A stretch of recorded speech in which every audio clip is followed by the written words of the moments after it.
धर्मानुरागी सज्जनों, श्रद्धामयी माताओं, भगवान श्री हरि की मंगलमयी कृपा के फलस्वरूप हम सभी लोग भगवान श्री राम की मंगलमयी चर्चा श्रवण कर रहे हैं। भगवान की कथा श्रवण से हमारे अंतःकरण का परिमार्जन होता है। भगवान कहते हैं कि यथा यथात्मा परिमृज्यते सौ मत्पुण्यगाथा श्रवणाभिधानैः तथा तथा पश्यति वस्तु सूक्ष्मं चक्षुर्यथैवाञ्जन संप्रयुक्तम्। भगवान गोविंद कहते हैं कि यथा यथात्मा परिमृज्यते सौ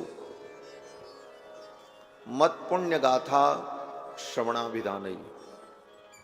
हमारी पुण्य गाथा के श्रवण से, कथा श्रवण से जीव के आत्मा का, आत्मा माने मन, बुद्धि, चित्त, ये सब आत्मा शब्द के द्वारा कहे जाते हैं। तो भगवान कहते हैं कि मेरी कथा श्रवण से जीव की आत्मा का अर्थात बुद्धि मन चित्त का परिमार्जन होता है। परिमृज्यते सौ मत पुण्य गाथा श्रवणाभिधानैः। और उसका परिणाम बोले तथा तथा पश्यति वस्तु सूक्ष्मम। फिर अंतःकरण के परिमार्जन हो जाने पर जो परम सूक्ष्म तत्व है अर्थात परमात्मा, ईश्वर तत्व, उसका साक्षात्कार होने लगता है। तथा तथा पश्यति वस्तु सूक्ष्मम चक्षुर्यथैवाञ्जन संप्रयुक्तम। जैसे आंख में रोशनी कम हो जाए तो अंजन लगाओ, औषधि डालो तो धीरे धीरे आंख की ज्योति ठीक हो जाती है।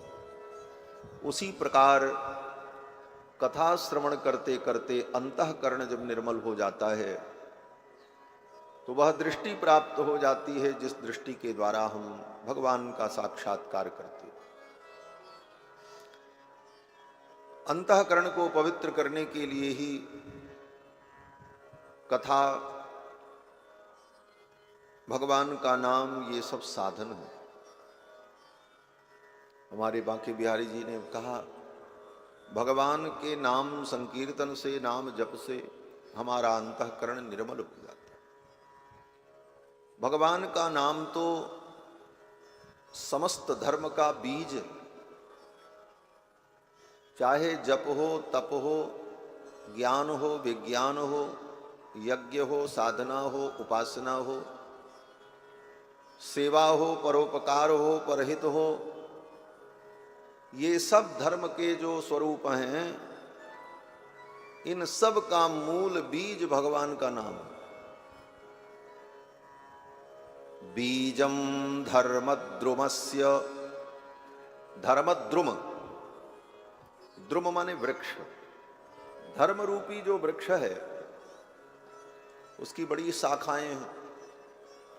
वेद पुराण स्मृति जप तप यज्ञ श्राद्ध तर्पण पंच महायज्ञ संस्कार, ये सब देवी देवता उनके मंत्रादि, ये सब उस विशाल धर्म वृक्ष की शाखा, पत्ता, डाली, टहनी सब है। और वो धर्म वृक्ष, उसका बीज क्या है? तो कहते हैं कि बीजम धर्मद्रुमस्य प्रभवतु भवतां भूतये राम नाम। भगवान का नाम ही धर्म रूपी वृक्ष का बीज। अगर भगवान का नाम न हो तो धर्म रूपी वृक्ष पैदा कहां से हो? उसके शाखा पल्लव अंकुर पुष्पादि कहां प्रकट होंगे? तो समस्त धर्मों का बीज भगवान का नाम है। बीजम धर्मद्रुमस्य प्रभवतु भवताम भूतये राम नाम। भगवान का राम नाम ये सब का मूल है। भगवान के नाम जप से बड़ी बड़ी सिद्धियां भी प्राप्त हो जाती। नाम जीह जप जागहि जोगी परमारथ प्रपंच वियोगी। नाम जप से बड़ी बड़ी सिद्धियों की प्राप्ति हो जाती। और योग में तो दो मार्ग बताया। पातंजल योग शास्त्र महर्षि पतंजलि योग शास्त्र के भी महान आचार्य हैं और व्याकरण शास्त्र के भी महान आचार्य हैं और आयुर्वेद शास्त्र के भी महर्षि पतंजलि महान आचार्य। आयुर्वेद के द्वारा शरीर का शोधन, व्याकरण के द्वारा वाणी का शोधन और योग के द्वारा अंतःकरण की शुद्धि, इन तीन मूलभूत शुद्धि के लिए महर्षि पतंजलि ने ग्रंथ का प्रणयन किया है। तो योग शास्त्र में महर्षि पतंजलि ने दो मार्ग बताया। योग का मतलब होता है हमारी चित्त की जो वृत्तियां हैं, जो विषयोन्मुख हैं, विषयों की ओर दौड़ रही हैं चित्त की वृत्तियां। बढ़िया खाने को मिले, खूब बढ़िया पहनने को मिले, थोड़ा मौज करें, थोड़ा आनंद करें। ये जो मन की वृत्ति, चित्त की वृत्ति विषयों की ओर उन्मुख है, इसे विषयों में जाने से रोक लेना और भगवान में अपनी चित्त वृत्ति को लगा देना, इसी का नाम योग है। योगस्तु चित्त वृत्तिर निरोधा। पतंजलि कहते हैं चित्त की वृत्तियों का निरोध, इसी का नाम योग है। आजकल लोग योग का मतलब समझते हैं कसरत करना, उठो बैठो दंड बैठक लगाओ, उसी को योग। और योग क्या, उसका नाम भी बिगाड़ दिया योगा। बड़े बड़े शहरों में जाओ तो लोग कहते महाराज सवेरे हम 1 घंटे योगा करते। योगा क्या होता भैया? योग होता है, योगा होगा कुछ नहीं होता। शब्द भी बिगाड़ दिया, योगा कर दिया उसको। शब्द योग है। योग का मतलब है जोड़। संख्याओं को जब हम जोड़ते हैं तो कहते हैं ना, नीचे लिखते हैं योग बराबर इतना। तो योग का मतलब जोड़। हमारी चित्त की वृत्तियां भगवान से जुड़ जाएं, इसका नाम योग है मूल रूप से। योगस्तु चित्त वृत्तिर निरोधा। चित्त की वृत्तियां संसार के विषयों में न जाकर भगवान में जुड़ जाएं, इसी का नाम योग है। और इस योग की प्राप्ति के 2 मार्ग महर्षि पतंजलि ने बताया। एक मार्ग तो ये बताया यम नियम आसन प्राणायाम प्रत्याहार धारणा ध्यान समाधि, अष्टांग योग का मार्ग। यम का पालन करो, फिर नियम का पालन करो, फिर आसन, फिर प्राणायाम, फिर प्रत्याहार, फिर धारणा, फिर ध्यान, तब समाधि। यह अष्टांग योग है। इस अष्टांग योग में पहली सीढ़ी को पार करना ही बड़ा कठिन है। नाम के आगे कोई अपने योग ऋषि लिख ले, योगाचार्य लिख ले, बात अलग है। लेकिन योग की पहली सीढ़ी ही पार करना बड़ा कठिन है। पहली सीढ़ी क्या है? बोले यम। यम नियम आसन प्राणायाम प्रत्याहार धारणा ध्यान समाधि, पहली सीढ़ी यम। और यम के 5 भेद बताए। अहिंसा, सत्य, स्तेय, ब्रह्मचर्य, अपरिग्रह। इन 5 का ठीक ठीक पालन हो तब योग की पहली सीढ़ी आप पार करेंगे।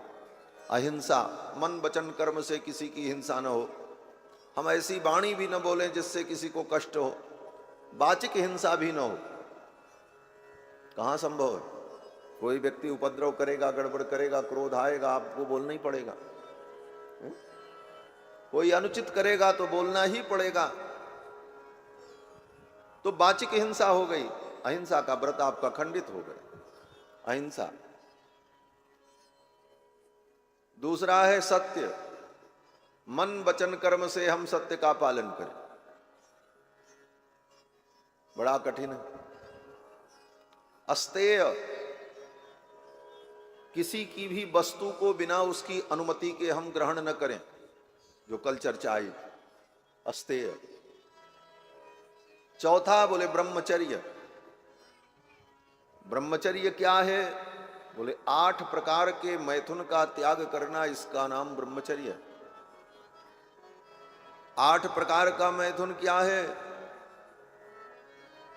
तो आचार्य कहते हैं स्मरणम, कीर्तनम, केलिहि, प्रेक्षणम, गुह्य भाषणम, संकल्पोध्यवसायश्च क्रिया निष्पत्तिरेव च एतन्मैथुनमष्टांगम प्रवदन्ति मनीषिणः।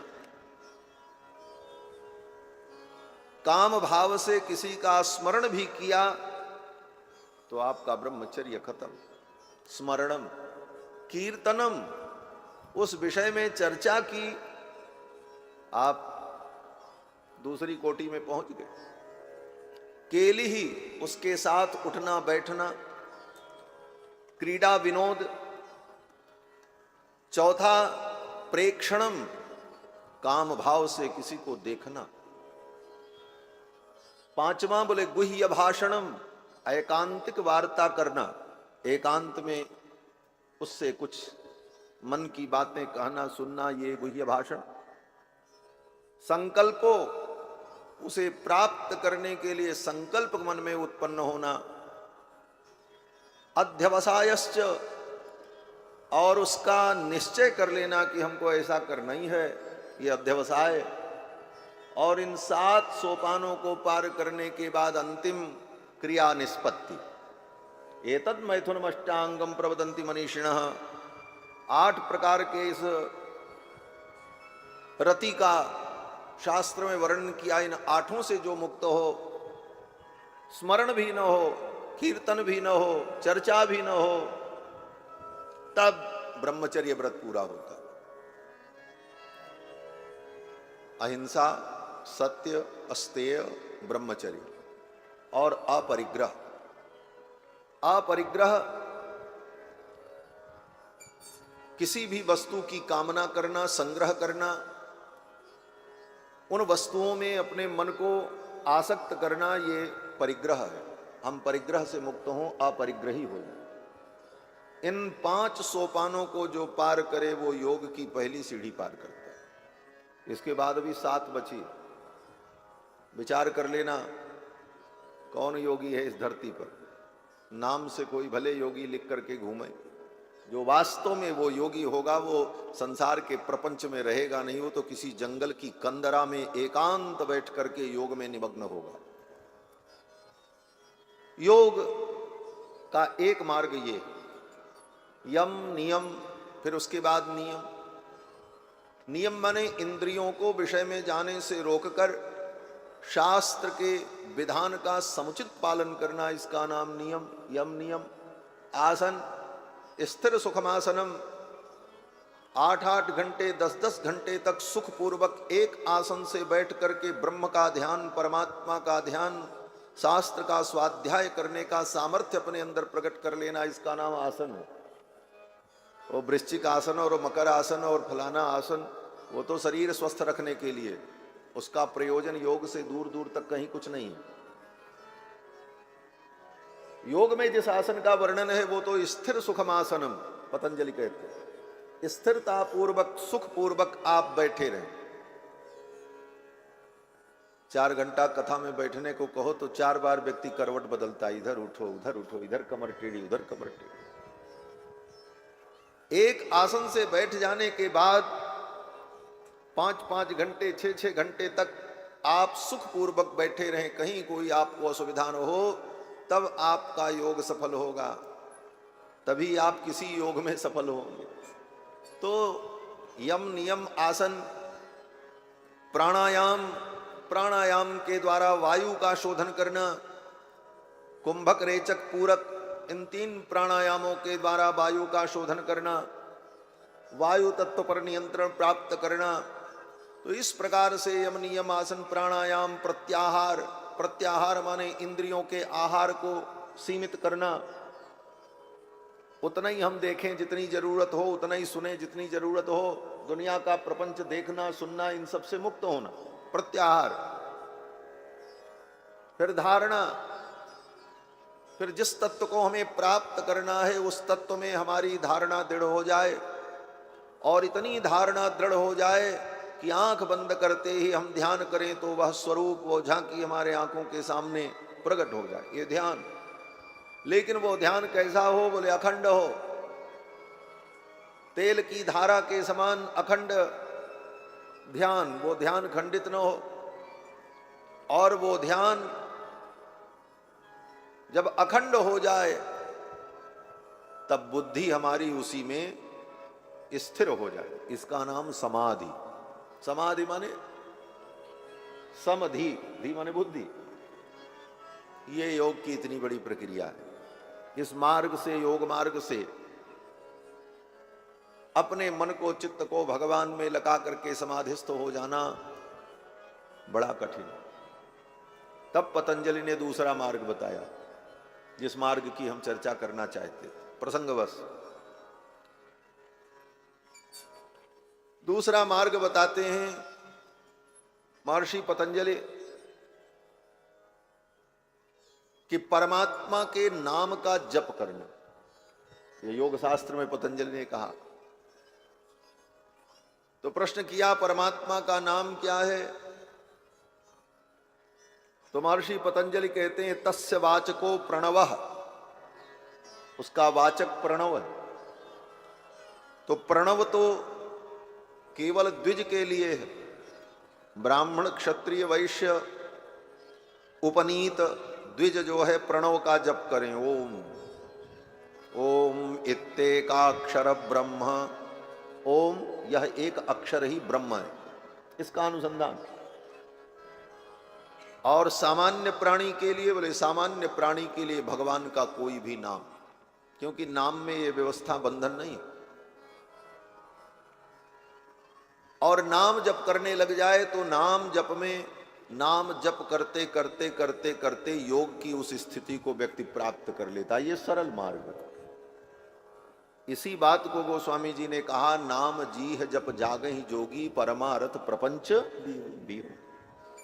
जिस योग की सिद्धि इतनी कठिनाई से होती है, उस योग की सिद्धि भगवान नाम जप से होती है।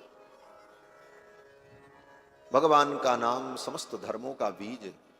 बीजम धर्मद्रुमस्य प्रभवतु भवताम भूतये राम नाम। और भगवान का नाम कोई छोटा नहीं है, कोई बड़ा नहीं। जो नाम आपको प्रिय लगे।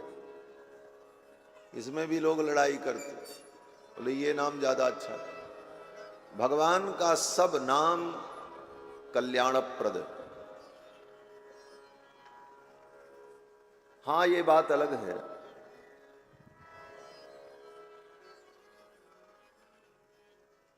कि मानस जी में गोस्वामी जी महाराज कहते हैं, राम सकल नामन ते अधिका, हो नाथ खग अग खगन बधिका। लेकिन ये जब नारद जी ने मांगा तब ये बात आई। उसके पहले, बोले उसके पहले सब नाम भगवान के बराबर है, और आज भी। और राम नाम की विशेष निष्ठा के कारण ऐसा कहा गया। बाकी भगवान के सभी नाम समान और दिव्य कल्याणप्रद है। नारायण नाम से अजामिल का उद्धार हो गया, राम नाम से कितने भक्तों का उद्धार हो गया। राम के जगह पर मरा मरा कहने से उद्धार हो गया। यवन ने हराम कहा तो उसका उद्धार हो गया। तो भगवान का कोई भी नाम छोटा बड़ा नहीं। शास्त्र में ये जरूर है कि नाम की निष्ठा को दृढ़ करने के लिए तत्त जगहों पर उन नामों की विशेष महिमा कही जाती है। लिखा है कि 1000 भगवान का नाम ले, भगवान विष्णु का नाम, और एक बार राम कह दे तो बराबर हो जाता है। राम रामेति रामेति रमे रामे मनोरमे सहस्रनाम तत्तुल्यम राम नाम वरानने। फिर पद्म पुराण में कहा कि 100 बार राम जी का नाम ले और एक बार हरि रित्यक्षरद्वयम, केवल हरि कह दे तो बराबर है। तब क्या कहोगे, कौन नाम छोटा कौन बड़ा? बोले कोई छोटा कोई बड़ा नहीं, सब बराबर। को बड़ छोट कहत अपराध हो। भगवान के सभी नाम दिव्य हैं। किस प्रकार से? बोले सब समर्थ हैं और सब कल्याणप्रद हैं। एक नाम बराबर 1000 नाम, 1000 नाम बराबर एक नाम, बराबर सब बराबर ही है। इसका उदाहरण दिया। क्या उदाहरण? तो कहते हैं कि चिंतामणि सहस्रेषु कल्पवृक्षायुतेषु च कामधेनुरनन्तेषु जथैको सर्वकामदः। जैसे स्वर्ग में चिंतामणि होती है। चिंतामणि की विशेषता है कि चिंतामणि को हाथ में लेकर आप जो चिंतन करो वो चिंतित पदार्थ आपको प्राप्त हो जाए। ये चिंतामणि की विशेषता है। तो एक व्यक्ति ने 1000 चिंतामणि लेकर और 1000 चिंतामणि रखकर उसी के बीच में बैठ करके चिंतन किया कि हमको ये वस्तु मिल गई। और उसी 1000 चिंतामणि में से एक चिंतामणि लेकर के एक व्यक्ति बैठा और उसने चिंतन किया, उसको भी वो वस्तु मिल गई। तो 1000 चिंतामणि बराबर एक चिंतामणि, एक चिंतामणि बराबर 1000 चिंतामणि। कार्य सिद्धि में दोनों समान है। चिंतामणि सहस्रेषु कल्पवृक्षायुतेषु च। इसी प्रकार कल्पवृक्ष भी कल्पनाओं को पूर्ण कर देता है। तो एक कल्प वृक्ष के नीचे खड़े होकर जो कल्पना करो वो भी पूरी हो जाएगी, और कल्प वृक्ष के जंगल में बैठ करके कल्पना करो तब भी पूरी हो जाएगी। काम तो उतना ही हो। कामधेनु रनंतेषु, एक कामधेनु आपकी सारी कामनाओं को पूर्ण कर सकती है, और अनंत कामधेनुओं के बीच में खड़े होकर के आप कामना करो वो भी कामना पूरी हो। तो मतलब क्या निकला? अनंत कामधेनु बराबर एक कामधेनु, 1000 चिंतामणि बराबर एक चिंतामणि। यथैको सर्वकामदः, एक ही चिंतामणि समस्त कामनाओं को पूर्ण करने में समर्थ है। लेकिन वो 1000 चिंतामणियां जो है वो व्यर्थ नहीं है। उसमें से भी कोई एक चिंतामणि उठा करके कोई चिंतन करे वो भी पूरी करे। इसी प्रकार से भगवान का नाम चिंतामणि के समान है, कामधेनु के समान है, कल्प वृक्ष के समान है। कोई भी नाम भगवान का, राम कृष्ण गोविंद नारायण हरि, जो नाम व्यक्ति को प्रिय लगे वही नाम उसका कल्याण कर दे। नाम जप में सभी नाम बराबर, कोई नाम छोटा नहीं, कोई नाम बड़ा नहीं। और नाम जप में बड़ी सुविधा है। नाम जप में किसी से दीक्षा लेने की भी जरूरत नहीं। आजकल लोग कहते हैं कि हमने नाम दान लिया है। नाम दान विशेष करके पंजाब में, हरियाणा में प्रचलन है। वहां साधु महात्मा लोग लोगों को नाम दान करते हैं। दीक्षा लेने को लोग नाम दान कहते, बोले नाम दान हमने ले लिया। भगवान का नाम, भगवान के नाम के लिए किसी से दीक्षा की भी कोई जरूरत नहीं। मंत्र की तो दीक्षा होती है, क्योंकि मंत्र का शास्त्रीय विधान है। जब तक गुरु के मुख से सुना न जाए तब तक वो कल्याणप्रद नहीं है। वह भी कैसे गुरु से? बोले गुरु देने का अधिकारी हो, शिष्य पाने का अधिकारी हो। शिष्य मंत्र प्राप्त करने का अधिकारी है लेकिन गुरु देने का अधिकारी नहीं है तो वह मंत्र भी व्यर्थ हो जाता है। गुरु देने का अधिकारी है लेकिन शिष्य उस मंत्र का अधिकारी नहीं है तब भी वो मंत्र व्यर्थ हो जाएगा। गुरु शिष्य दोनों में अधिकार हो तब वो मंत्र फलीभूत होता। अब जैसे गायत्री मंत्र है, गायत्री मंत्र देने का अधिकार आचार्य को है जिसने वेदादि शास्त्र का अध्ययन किया है, लेकिन गायत्री मंत्र लेने का अधिकार किसका है इसका भी नियम है।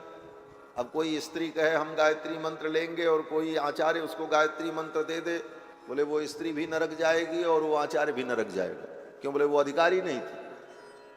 तो मंत्रों में अधिकार का निरूपण है, लेकिन भगवान के नाम में कोई अधिकार नहीं। भगवान के नाम जप के लिए किसी से दीक्षा लेने की भी जरूरत नहीं। नो दीक्षा न च दक्षिणा, दक्षिणा देने की भी जरूरत नहीं। और मंत्रों में तो दीक्षा लेने के बाद दक्षिणा दो, महाराज गुरु जी को भेंट करो, लेकिन यहां तो नो दीक्षा न च दक्षिणा न च पुरश्चर्या मनागीक्षते। भगवान के नाम जप में दीक्षा की भी जरूरत नहीं, दक्षिणा की भी जरूरत नहीं, पुरस्चरण की भी जरूरत नहीं। मंत्रों में तो पुरस्चरण का नियम है, इतने लाख जप करो तब पुरस्चरण होगा। जिस मंत्र में जितने अक्षर उतना लाख जप, लेकिन उतना लाख जप सतयुग के लिए, त्रेता के लिए 2 गुना, द्वापर के लिए 3 गुना, कलयुग में 4 गुना। क्यों? बोले कलयुग की स्थिति दयनीय है, इसलिए यहां 4 गुना करना पड़ेगा तब वो पुरस्चरण पूरा होगा। 8 अक्षर का मंत्र है तो कलयुग में 4 गुना, तो 24 लाख जप करो उस मंत्र का तब एक पुरस्चरण। और पुरस्चरण में भी विधि पूर्वक मंत्र का जप हो, समस्त नियमों का पालन करते हुए, फिर तद दशांश हवन हो, फिर उसका दशांश मार्जन, तर्पण, ब्राह्मण भोजन, दक्षिणादि, वो सारी विधि।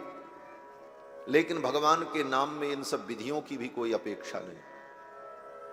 कैसे भी जपो भगवान का नाम।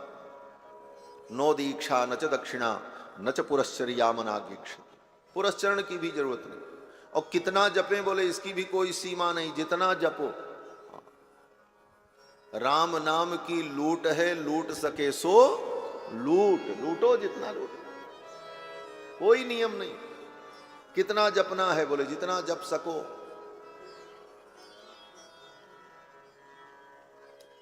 और ये भी नियम नहीं है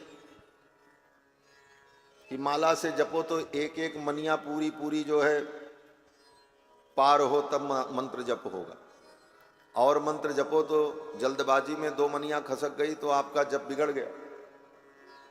लेकिन नाम जप में ये भी नहीं है। हमने देखा हमारे अयोध्या में सब महात्मा हजारा माला से मंत्र जपते। और हजारा माला जपते कैसे?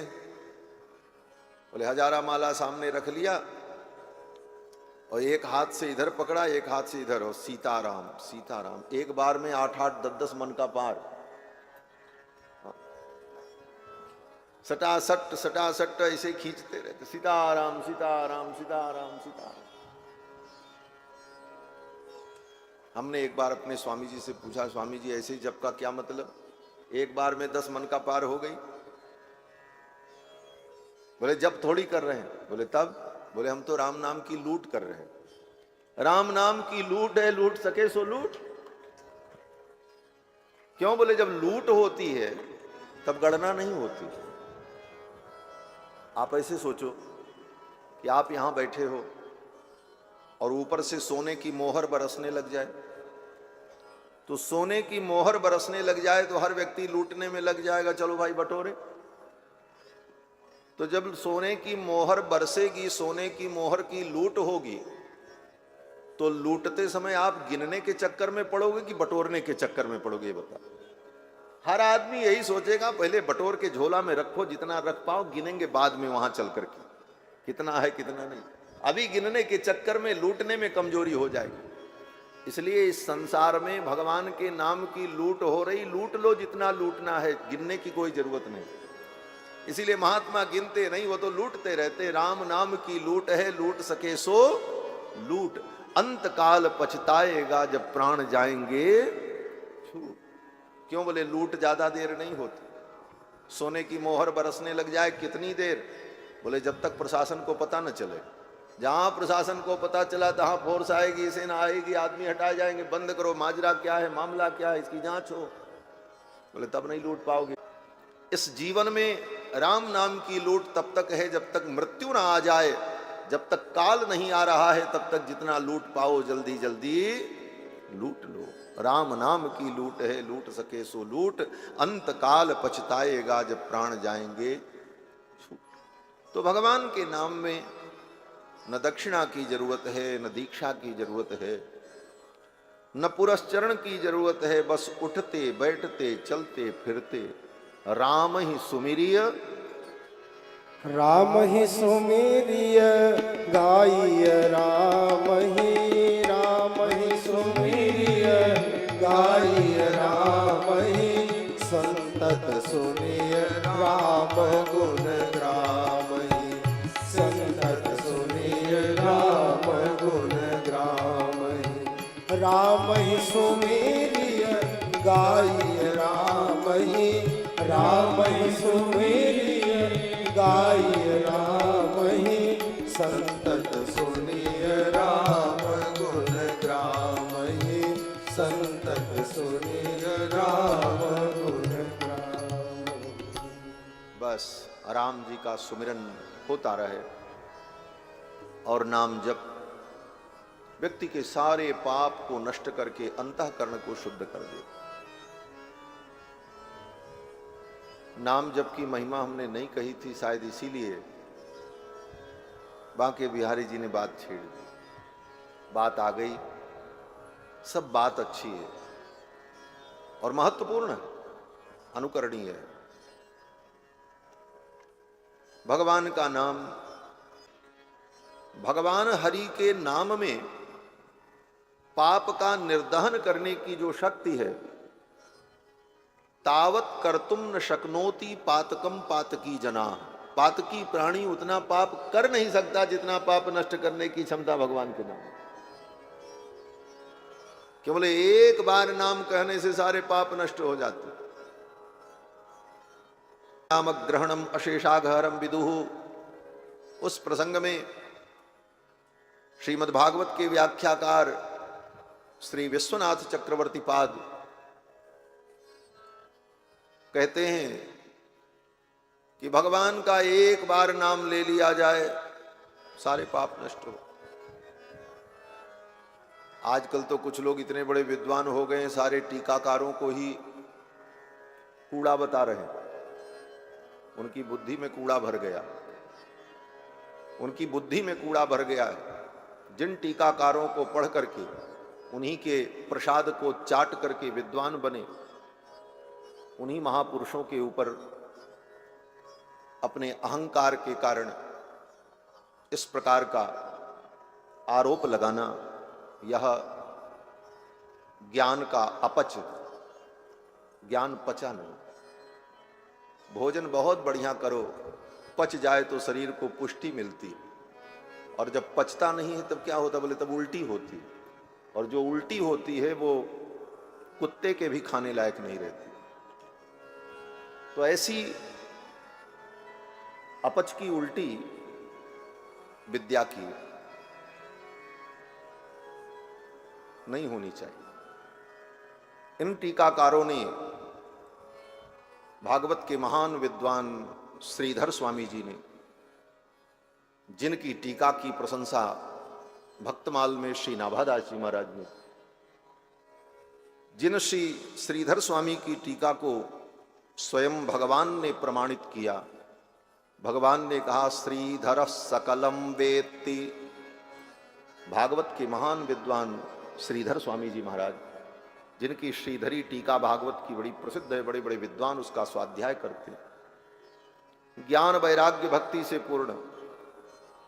जब उन्होंने टीका लिखी तो भगवान ने उनकी उस टीका को प्रमाणित किया। विद्वान मानने को तैयार नहीं थे। भगवान के मंदिर में रखा गया, भगवान निर्णय करें ये टीका सही है कि गलत। तो प्रातः काल जब देखा गया तो ग्रंथ के प्रारंभ में सुंदर स्वर्णाक्षर में श्लोक प्रकट हो गए। क्या श्लोक प्रकट हुआ? बोले भगवान ने उस पर लिख दिया, अहम वेद्मि, भागवत के तत्व को मैं जानता हूं। भगवान तो सब जानते ही, भगवान तो सर्वज्ञ। फिर कहते हैं अहम वेद्मि शुको वेत्ति, और सुखदेव जी जानते हैं। व्यास जी जानते हैं कि नहीं जानते हैं, इसमें संदेह है। व्यासो वेत्ति वा न वा, वेद व्यास जी ने लिखा तो है, लेकिन वो इसके रहस्य को जानते हैं कि नहीं, इसमें संदेह हो सकता है। लेकिन श्रीधर सकलम वेत्ति, श्रीधर स्वामी समस्त रहस्य को जानते हैं।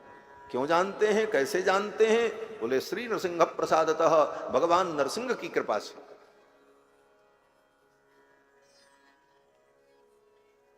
उन श्रीधर स्वामी जी ने ऐसे महापुरुषों को, उनकी व्याख्या को कूड़ा और कचड़ा कहना। बंधुओं, इन महापुरुषों ने जो लिखा है उसी को पढ़कर, उसी प्रसाद को पाकर के हम लोग भी धन्य होते हैं, कृतकृत्य होते हैं। और पूर्वाचार्यों के प्रति कृतज्ञ होना, यही भागवत शेषत्व है। भागवत शेषत्व की महिमा का वर्णन करना, परंतु भागवत शेषत्व का अनुभव न करना, यह विडंबना है।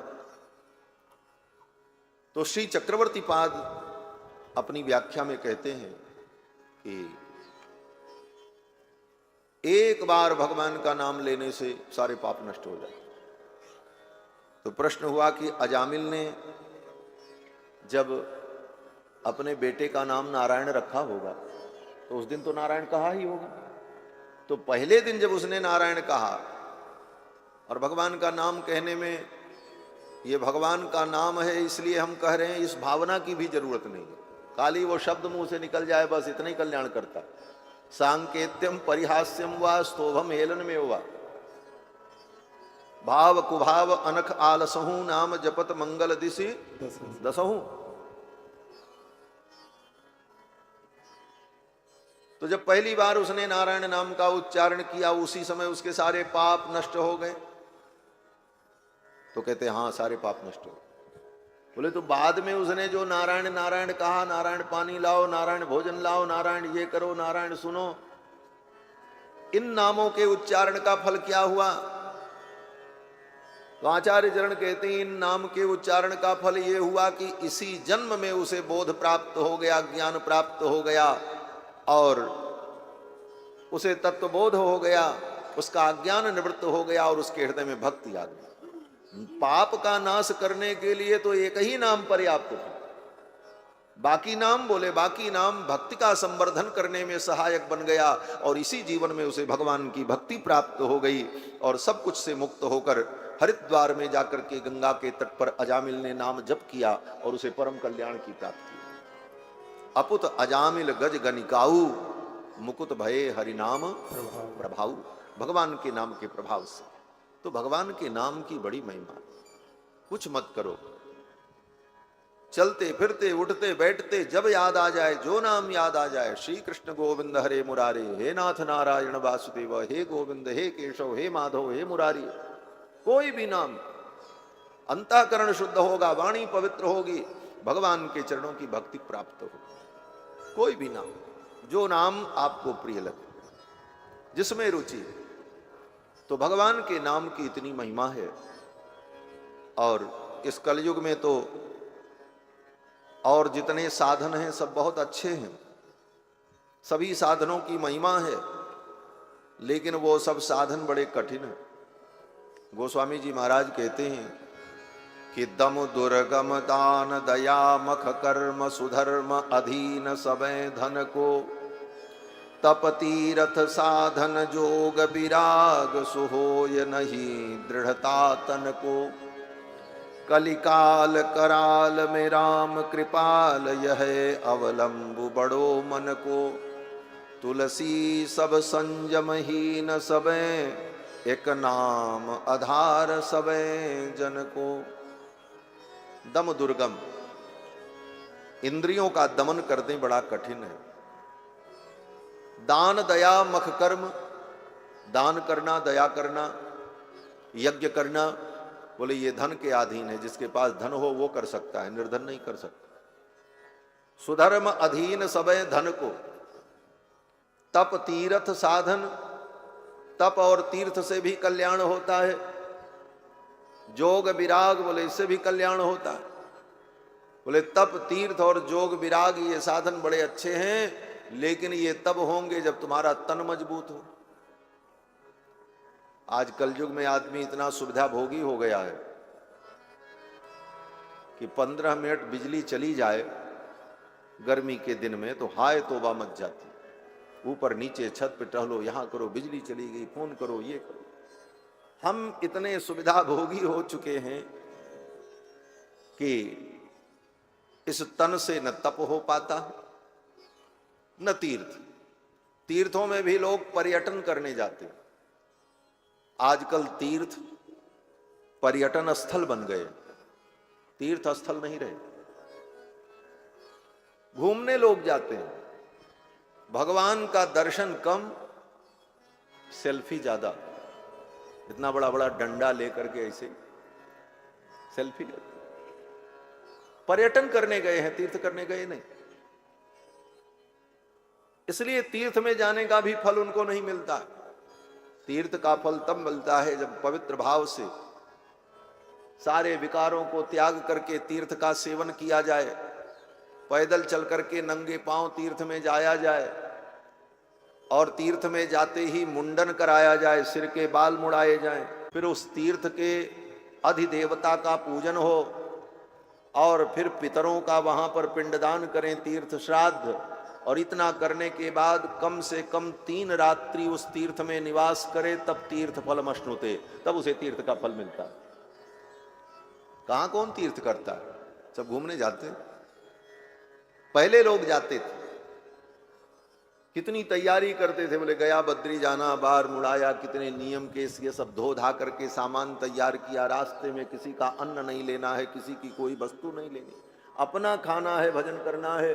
इस त्याग से लोग जीवन में एक बार तीर्थ करके आते थे, उनका कल्याण होता। आज लोग रात दिन वृंदावन, अयोध्या, चित्रकूट जा रहे हैं, किसी की बुद्धि शुद्ध नहीं हो रही। क्यों नहीं हो रही? इसलिए नहीं हो रही है कि तीर्थ करने की विधि ही नहीं रही। अब तो घूमने की विधि। और तीर्थों की जो दुर्दशा, तीर्थों की महिमा सुन सुन करके जितने पातकी पापी सब जाकर के तीर्थों में पैसा के बल पर जमीन खरीद खरीद करके बस गए, होटल बना लिया, बड़े बड़े मॉल बनाए, बड़ी बड़ी दुकानें बनाई, शॉप बनाए। परिणाम ये हुआ कि तीर्थों में भी भ्रष्टाचार बढ़ गया। वेदव्यास जी कहते हैं तीर्थस्तु यमनैः रुद्धाः तीर्थ सारस ततो गतः। तीर्थ का सार चला गया। वही तीर्थ है, वही वृंदावन, वही चित्रकूट, वही अयोध्या। लेकिन जिस अयोध्या की गली में जाने पर, जिस वृंदावन की गली में जाने पर ठाकुर जी की अनुभूति होती, वो अनुभूति अब कम हो गई। अनुभूति तो ये होती थी वृंदावनम परित्यज्य पादमेकम न गच्छति, वृंदावन छोड़ करके ठाकुर कहीं नहीं जाते। लेकिन अब वो अनुभूति कहां होती? राजा राम, जानकी रानी, आनंद अवध, अवध राजधानी, वो अनुभूति नहीं हो पाती। कारण बोले तीर्थों में म्लेच्छ, पापी, व्यवसायी, स्वार्थी ऐसे लोग जाकर के तीर्थों में बस गए। परिणाम बोले तीर्थ का सार भी घट गया। तीर्थ सारस ततो गतः। इसीलिए तीर्थ का फल प्राप्त नहीं होता। पर्यटन करने जाते,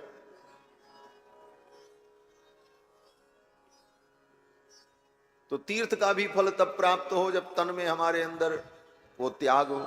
तप तीर्थ साधन जोग विराग सो होय नहीं दृढ़ता तन को। कलिकाल कराल में राम कृपाल यह अवलंब बड़ो मन को। इस कलिकाल में एक ही अवलंब है, भगवान का नाम। कलिकाल कराल में राम कृपाल यह अवलंब बड़ो मन को। तुलसी सब संयम हीन सबे। हर प्राणी संयमहीन हो गया। जीवन में हमारे संयम नहीं रहा। नियम में कोई बंधना नहीं चाहता, संयम का हम पालन नहीं करना चाहते। ऐसी स्थिति में असंयमित जीवन कल्याण कैसे हो? तो गोस्वामी जी कहते हैं कि तुलसी सब साधन हीन सबे, एक नाम आधार सबे जन को। भगवान का नाम ही एक आधार है, नाम लेते रहो, खूब भगवान का नाम जपो, उठते बैठते चलते फिरते, नहाए हो न नहाए हो, अपवित्र हो पवित्र हो, क्योंकि भगवान का नाम तो पवित्र को भी पवित्र करता है और अपवित्र को भी पवित्र करता है। इसीलिए ब्राह्मण लोग मंत्र पढ़ते हैं, अपवित्र पवित्रो वा सर्वावस्थांगतोपि वा जह स्मरेत पुंडरीकाक्षम सवाह्याभ्यंतर शुचि। चाहे पवित्र हो चाहे अपवित्र हो, अगर भगवान पुंडरीकाक्ष का स्मरण करता है, नाम लेता है, तो सब आह्याभ्यंतर शुचि ही, वो भीतर बाहर से पवित्र हो गया। क्योंकि भगवान पवित्र को भी पवित्र करने वाले। पवित्राणाम पवित्रम यो मंगलानाम च मंगलम दैवतम देवतानाम च भूतानाम यो व्यः पिता यतः सर्वाणि भूतानि भवन्त्यादि युगागमे यस्मिश्च प्रलयन यान्ति पुनरेव युगक्षये। जिन भगवान में संपूर्ण सृष्टि लय को प्राप्त होती है और युगादि में जिनके द्वारा संपूर्ण सृष्टि प्रकट होती है, वे भगवान पवित्र को भी पवित्र करने वाले। और उनका नाम, बोले भगवान का नाम, भगवान का धाम, भगवान की लीला, ये चारों सच्चिदानंद तत्व हैं। रामस्य नाम रूपम च लीला धाम परात्परम एतत् चतुष्टयम नित्यम सच्चिदानंद विग्रहम। उन सच्चिदानंद विग्रह चतुष्टय में लीला का हम सभी लोग श्रवण कर रहे हैं। भगवान श्री राम जी की मंगलमयी लीला, ये भगवान की कथा में, भगवान की लीला में हम अगर डुबकी लगाते हैं तो भव सागर में डूबने से बच जाते हैं। भव सागर में डूबने से बचना चाहते हो तो भाव के सागर में डूब जाओ। भव सागर चह पार जो पावा, राम कथा ताकह दृढ़ नावा।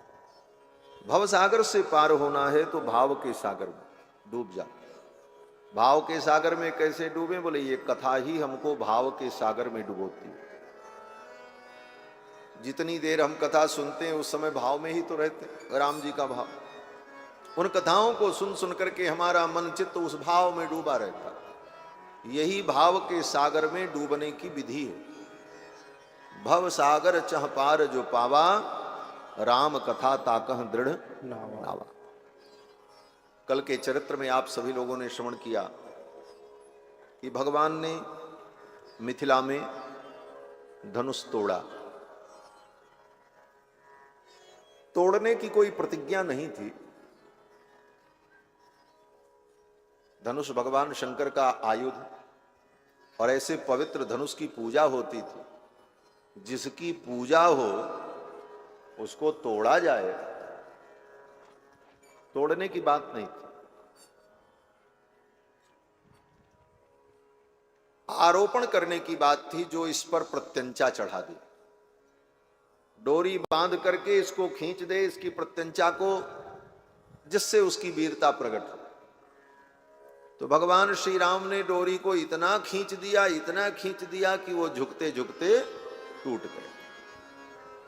तेहि क्षण राम मध्य धनु तोड़ा, भरे भुवन धुनि घोर कठोरा। धनुष टूट गया, धनुष टूट गया। गोस्वामी जी महाराज कहते हैं कि धनुष को भगवान शंकर ने पहले से ही सिखा रखा था। देखो तुम मेरे चेला हो। धनुष शंकर जी का ही चेला था, उन्हीं का धनुष था। तो भगवान ने उस धनुष से कहा, शंकर जी ने, कि जब राम जी तुमको उठाने लगे तो तुम उनके हाथ से उठ जाना। वो हमारे आराध्य हैं, उनको कोई कष्ट न हो। और जब वो खींचें और तोड़ना चाहें तो तुम टूट जाना। भगवान शंकर ने पहले से सिखा रखा। इसीलिए धनुष को ज्यों ही राम जी ने उठाया और छुआ, तब तक वो धनुष अपने आप ही टूट गया। गोस्वामी जी महाराज कहते हैं कि तुलसी सो राम के सरोज पानी परसत ही, तुलसी सो राम के सरोज पानी परसत ही, टूट्यो मानो बारे ते पुरारी ने पढ़ायो है। मानो पुरारी ने, भगवान शंकर ने पहले से पढ़ा के रखा था, उसको सिखा करके रखा था, देख जैसे ही राम जी तुमको छुए तुम टूट जाना, प्रभु को कष्ट न होने पावे। टूटो मानो बारे ते पुरारी ने पढ़ायो। तो राम जी के छूते ही टूट गया। तुलसी से, उस तुलसी सो राम के सरोज पानी परसत ही, छूते ही। इसीलिए जब परशुराम जी आए तो बात होने लगी। परशुराम जी ने कहा, किसने धनुष तोड़ा, किसने धनुष तोड़ा, वो मेरे सामने आ जाए। जानते तो थे परशुराम जी तोड़ा तो राम जी नहीं, लेकिन अब थोड़ी बात हो रही थी तो लक्ष्मण जी ने कहा, महाराज काहे को आप नाराज होते हो, राम जी ने धनुष नहीं तोड़ा। बोले क्यों? बोले ये तो केवल छू रहे थे, छूते ही टूट गया। छुअत टूट रघुपति ही, छुअत टूट रघुपति न दोषु, छुअत टूट रघुपति न दोषु, मुनि बिनु काज करिय कत दोषु, मुनि बिनु काज करिय कत दोषु। लक्ष्मण जी ने कहा, छुअत टूट रघुपति ही न दोष। ये तो इनके छूते ही टूट गया, राम जी का तो कोई दोष नहीं। और एक जगह तो ऐसा वर्णन है कि राम जी ने धनुष को उठाया तो राम जी के हाथ में जाते ही धनुष स्वयं टूट गया। क्यों टूट गया? बोले धनुष ने सोचा मैंने बहुत पाप किया है। क्यों? बोले धनुष से कोई अच्छा काम तो होता नहीं, हत्या ही होती है। अब धनुष कोई यज्ञ करता है, धनुष कोई भंडारा करता है, धनुष के द्वारा तो प्राणियों की हत्या ही होती है, अस्त्र है। तो धनुष ने सोचा मेरे द्वारा कितने जीवों का वध हुआ, उनके वध का मैं निमित्त बना, मेरे पापों का प्रायश्चित कहां हो?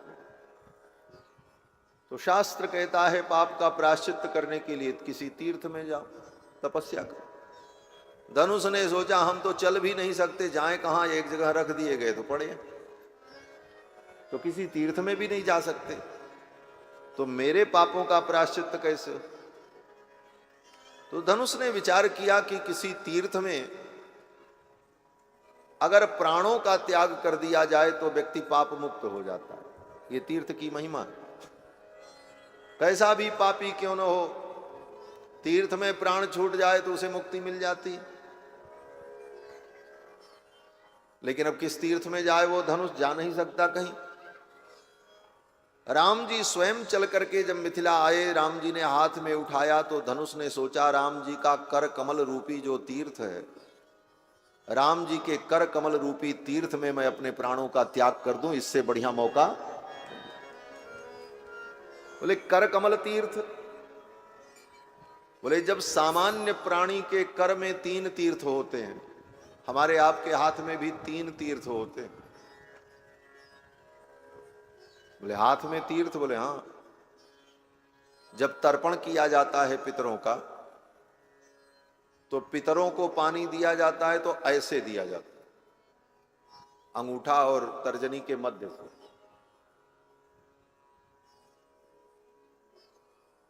और यहां से जो दिया जाता है इसका नाम है पितृ तीर्थ।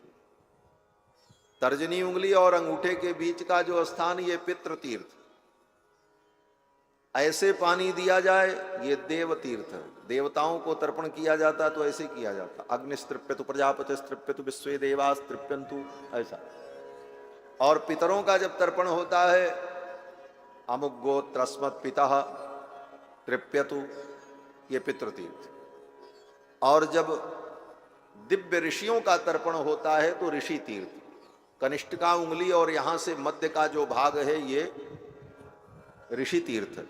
सनकादि ऋषियों का जब तर्पण किया जाता है तो इस भाग से किया जाता है। सनकस्तृप्यतु, सनंदनस्तृप्यतु, सनातनस्तृप्यतु, सनत कुमारस्तृप्यतु, कपिलस्तृप्यतु, आसुरिस्तृप्यतु, ऐसा कहकर ये सब नित्य करना चाहिए। ये सब नित्य कर्म है। आज व्यक्ति अपने नित्य कर्म को भी भूल गए। नित्य कर्म संध्या वंदन तर्पणादि ये नित्य कर्म है, इनको करना चाहिए। नित्य कर्म करने से कोई पुण्य नहीं होता, लेकिन न करने से पाप लगता है। नित्य कर्म का यही लक्षण बताया गया शास्त्र में। नित्य कर्म वो है जिसको करने से कोई पुण्य नहीं होगा और न करने से पाप जरूर होगा। तो पाप से बचना जरूरी है, इसलिए नित्य कर्म करना जरूरी है। उससे पुण्य होगा नहीं होगा वो विषय ही नहीं। जैसे घर में झाड़ू लगाना, आप अपने घर में रोज झाड़ू लगाते हैं नित्य, वो नित्य कर्म है। तो झाड़ू लगाते हैं जब घर में, नित्य कर्म करते हैं, वो नित्य कर्म है, रोज का काम है। तो झाड़ू लगाने से आपका घर कोई नया हो जाता है, या फर्श में कोई दिव्यता आ जाती है, या कोई उसमें सुगंधी आ जाती है? बोले कुछ नहीं होता, ज्यों का त्यों आपका घर रहता। लेकिन झाड़ू रोज लगाते हैं, बोले उसका फल क्या है? बोले कूड़ा निकल जाता। और नहीं लगाए बोले तो कचरा भरा रहेगा। तो झाड़ू लगाने से घर में कोई दिव्यता और विशेषता नहीं प्रकट होगी, अपितु कचरे की सफाई हो जाएगी, गंदगी नहीं रहेगी। उसी प्रकार नित्य कर्म वो कर्म है जिन कर्मों को करने से 24 घंटे में होने वाले जो छोटे मोटे पाप दोष हैं वो सब साफ होते रहते हैं, परिमार्जन होता रहता। इसलिए संध्या वंदन तर्पण आदि कर्म नित्य कर्म कहे गए। तो नित्य कर्म में जब तर्पण होता है तो ऐसे ही हाथ में ऋषि तीर्थ, देव तीर्थ, पितृ तीर्थ, सामान्य प्राणी के हाथ में 3 तीर्थ हैं। और ये तो रघुनंदन, रघुनंदन के कर कमल में, बोले रघुनंदन का कर कमल स्वयं में दिव्य तीर्थ है। तो धनुष ने सोचा राम जी के कर कमल में जाकर के मैं अपने प्राणों का त्याग कर दूं। ये रहस्य श्री हनुमान जी महाराज बता रहे। हनुमान जी ने एक रामायण लिखी है जिसका नाम है हनुमान नाटकम। कहते हैं कि जब श्री सीता जी वन में चली गईं, वाल्मीकि महर्षि के आश्रम में,